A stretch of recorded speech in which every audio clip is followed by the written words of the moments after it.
Hey everyone, and welcome to the channel. So today we get to take a look at the 2024 Ford Mustang GT. Huge shout out to Carolina Auto Direct for providing this muscle car for me today. Take a look at their website, that link is down in the description. This GT is finished off in grabber blue. MSRPs for the GTs also start just over $44,000. Now powering the GT is the 5-liter naturally aspirated Coyote V8. This model is paired to the 10-speed automatic, and it now pumps out 480 horsepower, 415 pound-feet of torque. That power is sent to the rear wheels, propelling this 3,800-pound muscle car from 0 to 60 in around 4 seconds. It has a top speed of 155 miles an hour. It also has a fuel capacity of 16 gallons. You'll expect to see around 16 miles per gallon in the city, 24 out on the highway. This also has a wheelbase of 107 inches. Its overall length is 189.4. It has a width of 81.9, a height of 55, and its ground clearance measures in at 5.7 inches. Now, as we take a look at the exterior styling, hopefully you have been able to tell that the previous owner has added some cosmetic design elements to this particular model. So we'll touch base on those once we get to those portions of the car. But as we start up front now, we have the traditional Mustang front end design with that wide grille with the pony badge right in the middle. It's finished off in gloss black as well, with plenty of cutouts to provide cooling to that engine. There's also a functional heat extraction vent at the top of the hood, finished off in gloss black with some nice lines that run down the side. There's the LED headlights, DRLs, and turn signals with a dark housing to them, a very sleek design. Now there's also the sensor up front for the distance pacing, some cutouts in the lower section of the bumper there. Gives it a really wide appearance, but a great look too. Now as we work our way to the side, we have more of a basic wheel for this GT. This does have 4-piston Brembo brakes up front, however. There's single pistons in the rear, but you do have the option of adding 4-piston to the rear as well. Now the GT and the stripe in the lower section is not factory, so that was added along with the Coyote letters. So 5.0 is factory, but the Coyote with the logo there has been added. I think that's a really nice subtle touch. There's also the body colored side mirrors. There's no sunroof for this model. All the window trim is blacked out as well. And then there's the side skirt that is blacked out too. This model also appears to have some mud flaps. I believe that those are aftermarket, but they have a nice subtle look to them just to keep some of those rocks down from getting into the paint there. It looks like the reflectors have also been tinted, which is nice to see. This does have the factory gloss black trunk mounted spoiler, which is very large. There's also the backup camera, the 3D design for those sequential taillights, which have a great look. There's parking sensors, the reverse light in the middle, dual exhaust, which we can also take a listen to because with the automatic, you do get remote start. So here we go. And then you can double tap that to shut it off as needed. As we work our way to the trunk now, there is a button up underneath. This model also has carbon fiber wrap. So this is a wrap for the entire back section. Looks pretty good, but you can tell that it is a wrap there. And for this muscle car, you have a good bit of space. You can also fold the back seats down for some larger items, but as a 4-seater two-door sports car, you have the amount of space you would expect. You can make this a daily driver. There's a good bit of space in order to do that. Now we can also lock and unlock it using the door handle here. And then for the interior, very nice layout. There's leather, there's also carbon fiber. I believe this is aftermarket.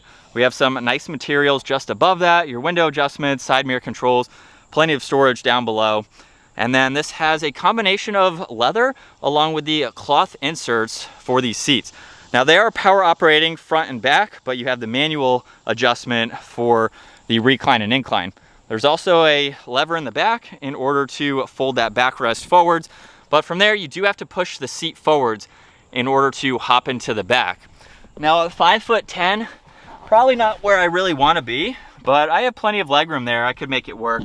Headroom, not so much. So if I had to ride around town, I could for a little bit, but you're not really buying this for a full 4-seater. Maybe if you have some kids, you want a practical vehicle to place some smaller kids, you could easily do that. But they're there if and when you need to have them or you use them for additional storage. And as we take a look at the steering wheel now, we have a solid leather steering wheel with the flat bottom design to it. On the left side, there's the cruise control settings along with different modes. Right side, you have steering wheel along with volume and these controls for the gauge cluster. But let's fire this up with the aftermarket engine start stop cover and take a listen to this Mustang.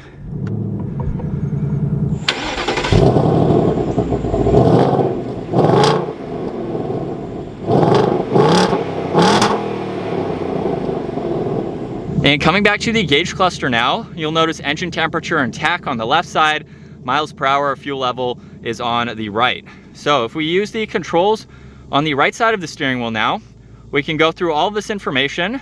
You can pull up all of these vitals, just depending on what you'd like to see. And then you can also push on the steering wheel, so you can get different feedback from the steering wheel there. On this left side, if we push on mode, it will actually change the entire gauge cluster with the mode that you'd like to put it in. So there is a graphic that will appear, and then you'll notice now we have a different layout for all this information. We can go into track where it's going to change again. And you can also configure this with the modes that you will notice in the infotainment system, which I'll show here in a second. So very cool to see all of this with these graphics. And then over on this left side, we have all the headlight adjustments along with a trunk release, some dimmer switches. And moving to the infotainment system now, you have a lot more that you can go through. Now you'll notice that it does have a split screen on that one screen there, but on the home screen here, we can go into settings where we're back to here. So we have all this information along with that split view, so you can still pull up some information. You also have the instrument cluster that you can go into and configure all this information. If we go back to home, we can go into features now where you have My Mustang. You can go into track apps. So you have your acceleration timer, brake timer, even line lock, so you can warm up those rear tires. You can pull up all of these auxiliary gauges, just depending on what you would like to see, the driving that you're doing. There's also a custom mode too, so you can go into these profiles and change everything as needed. You have My Color along with the cluster theme. So this is where you can change the gauge cluster, of course. You can also do it on the steering wheel, like I mentioned. The last one that you didn't see on the steering wheel is you have Classic. So you have 67 to 68, and then you have a Fox body 87 to 93. So pretty cool to see those two gauges depending on what you would like to have pulled up. And then if we go back to home, we have the last icon for apps. So you can get into Apple CarPlay, Android Auto. There's also the heated seat adjustments on both sides. You have your fan speed, where you'd like the air to go, temperature, everything is fixed in the lower section, so it's always easy to get to. There's air vents. There's also a shortcut to My Mustang, so you can pull that up. There's traction control, favorites, AC, and then you have power and volume for the audio. There's some auxiliaries down below. If we put this into reverse, you get a massive backup camera. There's also drive and the manual setting, so you can use the paddle shifters as needed. There's the e-brake, 2 cup holders. You get a little bit of storage with some auxiliaries in the armrest there, as well as plenty of room in the glove box. There's the rear view mirror up top, sunglass holder and dome lights. And then here's a look at visibility. It's pretty easy to see. You have that small window there. And then over the left side, maybe a little bit of a blind spot, but you can easily see around that. As we set up now behind the wheel for the Ford Mustang GT, we have been able to drive quite a few, even the Dark Horse as well. We've been in the manual, the convertible, pretty much all of them, even the EcoBoost too. So we have quite a lot of seat time behind the wheel of the brand new Mustang so far. And I think it's a really nice, newer refresh. We have a little bit more power for the 24-year model, and obviously, as you can tell, we have different screens here too. So we have a little bit different of a layout, which I know a lot of people kind of are on the fence between all of the screens, no physical controls. There's a whole dilemma between that. Personally, I do see the argument for having more physical controls. I do like the sizing of the screen though, and the layout that it has to offer. But in general, the Mustang is a really popular muscle car that you have several different options, as I just mentioned, with the engines, transmissions. There's a lot that you can get with the Mustangs in general. So if you're looking for an American muscle car, you have a huge price range depending on what is going to suit you best. I have everything in track right now, so we will downshift a couple gears, give it some gas. Definitely sounds really good. The paddles are pretty quick too. I do like driving the manual better. The manual has had some refinements in it for the 24-year model, but if you don't want a manual transmission, these paddles are still fun, very responsive to go through these gears. I will say it's still interesting to see a sports car with 10 gears. I feel like the 10 speeds are much better in the pickup trucks from Ford, just because you're towing, you have more gears to use. But in the automatic Mustangs, I like that you can rev out the gears, so you don't have to go through all of them. We took an automatic to the mountains where we were only playing with second, third, and fourth, so the rest of the gears were pretty irrelevant, and it lets you rev out the gears. So while there's 10, you can still have fun with the gears. It doesn't hinder you from having that performance drive. So I'm kind of on the fence with that, but I do like that you don't have to go through them very quickly, and they are very usable.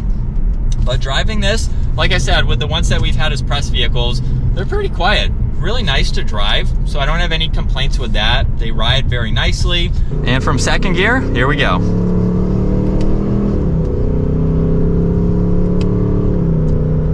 And just like that, we're up to speed, and you have so much more potential. Check out the GT that we took to the mountains to really see what this is like. But here's what it's like now to be behind the wheel for the Mustang GT. I think it's a really nice layout, and we have a really nice American muscle car to go with. Now that the Camaro is no longer, I believe they're bringing it back as an electric vehicle, you are down to this or the Dodge Challenger. Dodge Challenger is a much bigger vehicle, much heavier. You can still get a manual in that. You have some different engine options as well. So really, I think the Mustang is your best bet now, unless Chevrolet can bring back the combustible engine for their Camaro. Mustang is incredibly popular. I see them everywhere, almost every day. But it's a fun car, nonetheless. So let's give it another acceleration here.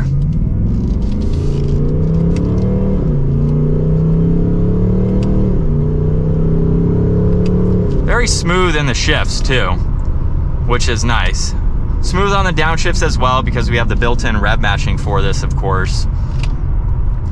And it's a nice practical vehicle. So this is something that you can daily drive, and then when you're ready to, you can hit the back roads. You can take it on a long road trip. It's a very versatile vehicle all around, which I think is nice, including the back seat space, which you're really not going to use, but it is there if you need it.